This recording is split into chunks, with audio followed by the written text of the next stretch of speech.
Welcome back, everybody, to another The Mountain Royals overview for one of the new civilizations. We already did Armenians. That video is live. I will link to that in the description.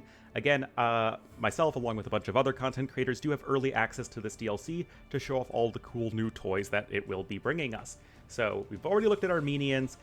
Now let's look at their twin, the Civ from way down south of the Caucasus. It's going to be the Georgians.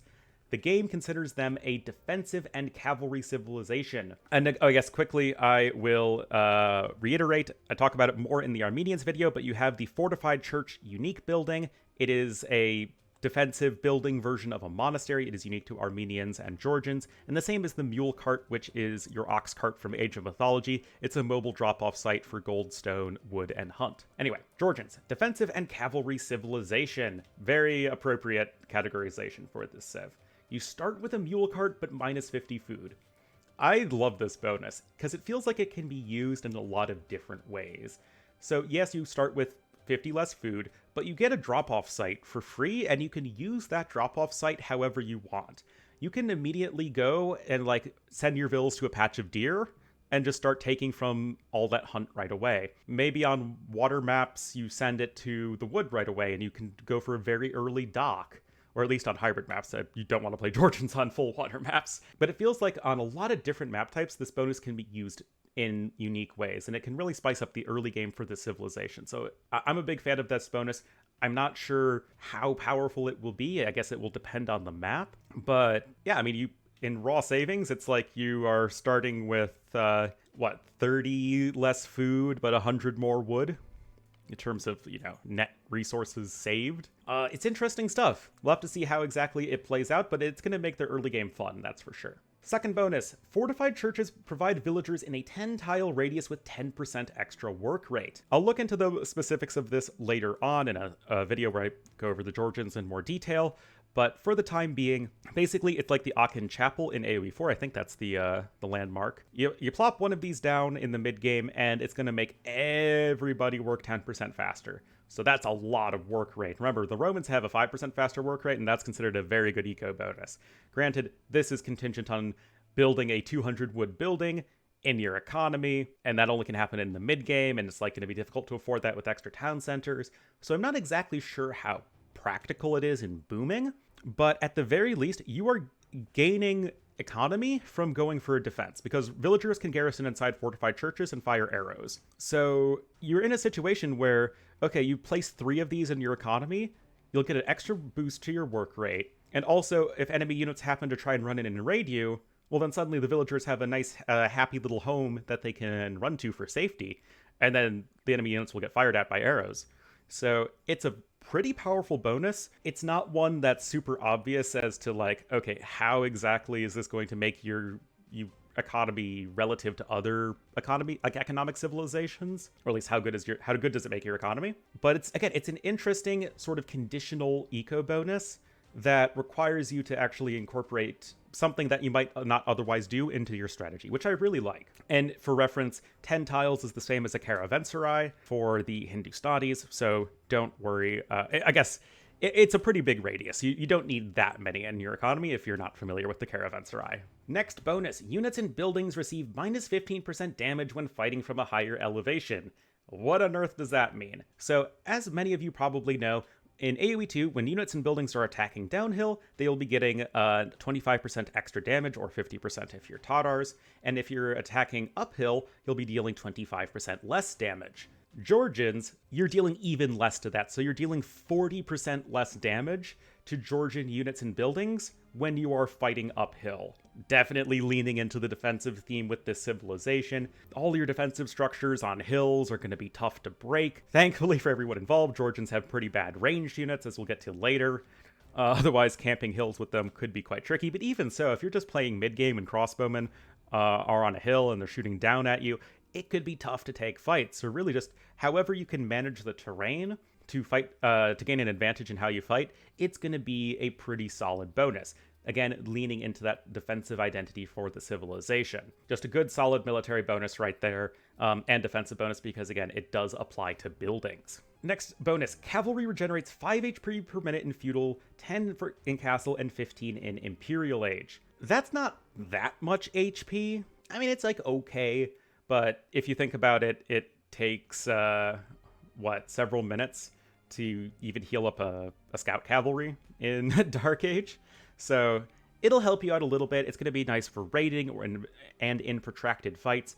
But as we'll see, this Civ is more about efficiency than raw unit power. So it's going to make you better than generic for sure, but I don't think you'll be able to quite compete with the tippy-top cavalry civs. As you can already see, they don't have paladins. Team bonus. Buildings cost 50% fewer resources to repair. This is going to be a really handy defensive team bonus. Remember how hard it is to keep your town centers and castles alive when you're repairing them because it's just so darn expensive? Yeah, this is going to really help out as far as that goes. Buildings in general already take 50% of the base cost of a building to repair, so if a building costs 200 wood, to repair it from 1 HP to max, it'll be 100 wood. Here it should be, it takes 50 wood to repair that same building to full HP. I mean, that's going to be pretty handy, especially, again, for those big, expensive buildings like castles and town centers.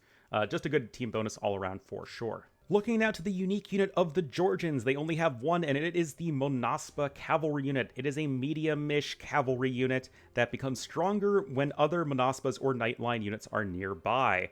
So, 75 HP for the Castle Age version, so Knights have 100, these guys only have 75, a lot less HP than a Knight. 12 attack is 2 more than a Knight, and then you have 3-2 armor, so you have 1 more melee armor than a Knight, and the same pierce armor. They also move a little bit faster at 1.4, so the same as cav archers, and again, that gold cost is quite a lot lower, 30 gold lower than a Knight. So less HP, more attack and armor, and what exactly does the unit that becomes stronger when other Monaspas or Nightline units are nearby? Basically, within a certain radius, and in my brief testing, it's basically if you can have them in the same, formation or control group, you'll be getting one extra attack on your Monaspas for every 5 Monaspas or Knights that are nearby. So if you have 5 of those nearby, you'll get +1 attack, 10 nearby, you'll get +2 attack, 15 nearby, you'll get +3 attack, and 20 nearby, you'll get +4 attack, and then it caps out. You can't get more than +4 extra attack. As much as we'd love to have 200 Monaspas giving a bajillion extra attack, that is not a thing. So you can get some pretty hard-hitting units with good armor, but low HP. Elite Monaspa is pretty expensive, 1,000 food, 700 gold. You get up to 90 HP, which is still less than a Knight, by the way, but that 14 attack, same as a Paladin, and remember, you can get up to +8 with that, and then 5 melee armor. That's pretty darn good. That is, this is a unit that should trade pretty well against stuff like Light Cav and all that. And then 2 pierce armor. So with between 90 HP and 2 pierce armor, you are pretty weak to ranged units in the long run, but having low cost, high attack, and high armor, it is still going to be a powerful unit. It feels quite unique. Again, it kind of filling that medium cavalry role. And it does have that more unique effect of the units becoming stronger the more of them there are, which helps. Again, it's more about efficiency than raw strength. And also, the Monaspas don't power up Knights. So, although Knights will power up Monaspas, it is not reciprocal. The Knights just help the unique unit. Unique technologies, Svan Towers. This is a cool one. 300 food, 200 gold. Defensive buildings receive +2 attack, which in this case means castles, towers, and fortified churches. Towers fire arrows that pierce multiple units. I've only done a very small amount of testing with this so far. It's pretty awesome. If you have a bunch of clumped up units near a keep for Georgians, it's going to hit like a truck, and a lot of units can die at once. Basically, you have scorpion keeps, which is pretty awesome. No bombard towers with this civ, but I mean, these are keeps that are going to be as, like, in the ballpark of Yasuma keeps and Korean keeps. And compare, like, especially since they're not as expensive to repair, and they are taking less damage when they're on the high ground.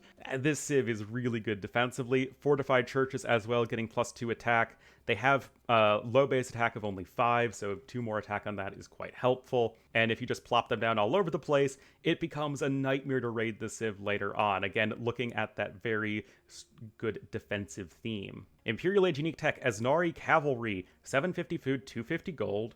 And cavalry units take up 15% less population space. Again, working with the theme of efficiency over raw strength. That is going to apply to all cavalry units, so your Monaspas, your hussars, and your cavalier. Great at swarming in the late game because your units are generally less population efficient than a lot of other civs out there. Just a good, solid, unique tech for your armies in the late game. So here you see a lot of bonuses to your defense and bonuses to your cavalry. So this is going to be a fun civ. It's kind of like Teutons, but with the more cav focus, and you're not really a gunpowder civ either. The way you defend is not going to be in the traditional just camping with bombard cannons under a castle, which I think is going to be interesting, because you don't have bombard cannons either. Well, we'll get to in a moment. Still, let's go through their tech tree. First, actually, let's look at the blacksmith. You have everything except ring archer armor. This civ is not great with ranged units, but at least you have bracer. So you don't have thumb ring, you don't have arbalest, or your archer play is not really going to be your long-term option.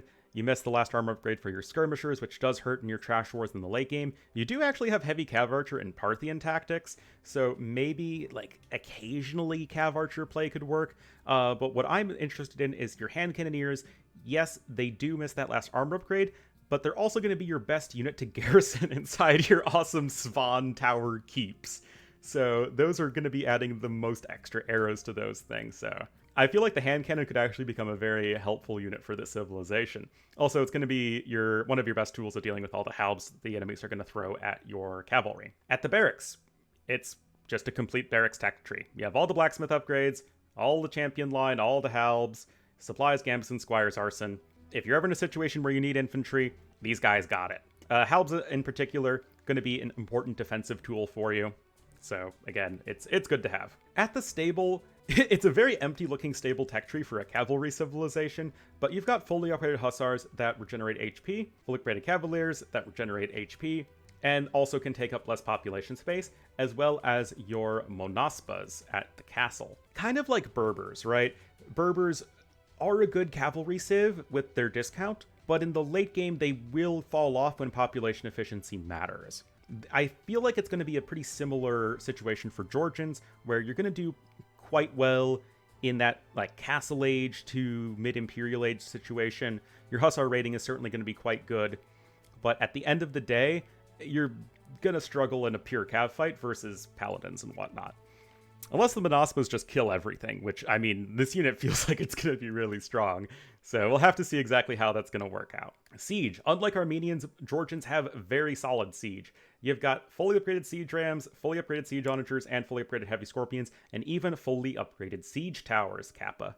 But no bombard cannon. Bombard cannons are a super important defensive tool. They help protect you against trebuchets and other bombard cannons, strong ranged units. It could be a little bit tricky to actually make those defensive plays happen, and I envision a situation where it's like your opponent's faster up to Imperial Age, drops a forward castle, and starts trebbing you. That could be difficult to deal with if you fall behind in your own treb war. So I think that yes, Georgians are a fantastic defensive civilization, but even as a defensive civilization, that could be their one of their weak points. Whereas the other like main defensive civs in AoE2, Byzantines, Teutons, and Koreans, they all have bombard cannons. So among the defensive civs, this is kind of one of their unique weaknesses. Navy, there isn't a whole lot to love here. You do have fast fire ships and I guess galleons with bracer, but no heavy demo ship, no elite cannon galleon, and neither Tridoc nor shipwright. Don't play the civ on water maps. You also don't have heated shot at the university. These guys like the mountains, not the open seas. But other than that, your university is pretty much full, what you would expect for a defensive civilization. No bombard towers, but that doesn't really matter when your keeps are awesome. You have treadmill crane to spam them all over the place, arrow slits as well, so you get, like Britons, you get +9 attack on your keeps. Gonna be good to just hunker down up in those hills and rain death upon your enemies. Fortified walls, hoardings for your castles, so you do get the full 7,028 HP castles, which is pretty cool. Your monastery / fortified church, it's not as good as the Armenians. You do miss atonement, which could hurt in full monk wars in the mid-game if you're playing a closed map, and no illumination. You know, it's an upgrade that you want to have, but isn't the end of the world. Monk play is still perfectly fine with this civ. Redemption monks are going to be an important tool to help you defend in the mid-game. And again, because you don't have bombard cannons of your own, Redemption, Sanctity, and block printing for your monks is going to be probably a critical tool in dealing with enemy bombard cannons, because again, your ranged unit options are not very good. And then economically, you don't have gold shaft mining or two-man saw, but you have everything else. You have guilds. And if you can make the Sim City work in the late game, and plop down fortified churches everywhere, your worker collection rate is going to be really, really solid. So we'll have to see exactly how that all pans out. And just speaking to Georgians in general, I think they're a really cool civ. I know that's the civ that appeals to me and my defensive boomy playstyle. I'm not entirely sure where I want to play them. On open maps, it feels like they could be a little slow. They just don't have that many bonuses that kick on super early. But like, if you can kind of defend until mid-game and start putting down your fortified churches everywhere to stop raids, maybe start running cavalry all over the place, and then get your Monaspas down, and you can see how that kind of can help snowball things into the later stages of the game. And you have pretty solid trasses as well, fully upgraded halbs, hussars, and like at least mostly upgraded skirmishers. But there are a lot of civs in AoE2 at this point, so I'm not sure exactly where Georgians will fit in for open maps. On closed maps, again, the defenses are great, but you don't get the elevation bonus to help you out in an arena, and you don't have bombard cannons, which could be tough, and you don't have good archers for that early Imperial Age timing either. And no atonement can hurt in the Clown War. So again, I'm not entirely sure how this is going to fit in. And water maps, obviously, you don't want to play them on. We'll have to see how exactly they perform. I feel like Georgians are going to be one of those civs that's like decent on most land maps, but maybe not top tier. But they have a lot of very conditional bonuses. I mean, 3 of their 4 bonuses are conditional. Even their team bonus is conditional to your buildings being attacked. So I'm still not... Yeah, it's a little bit of an open-ended question. Definitely let me know in the comments what you guys think of the Georgians. What are you excited about? What do you think is their coolest aspect? To me, it is those Svan Towers, because Scorpion Towers are awesome. But yeah, it looks like a really fun civilization, and I can't wait to be playing them in my own games. So thank you guys so much for watching. Next videos will be tomorrow, guys, and it's going to be, I'm going to do the Persian rework, because Persians are like half of a new civilization. And I'll also be going over the other balance changes to the regular civs, the regular pedestrian civs that are coming in the DLC. Again, DLC is dropping October 31st, so happy Halloween to everybody, and I will see you guys next time.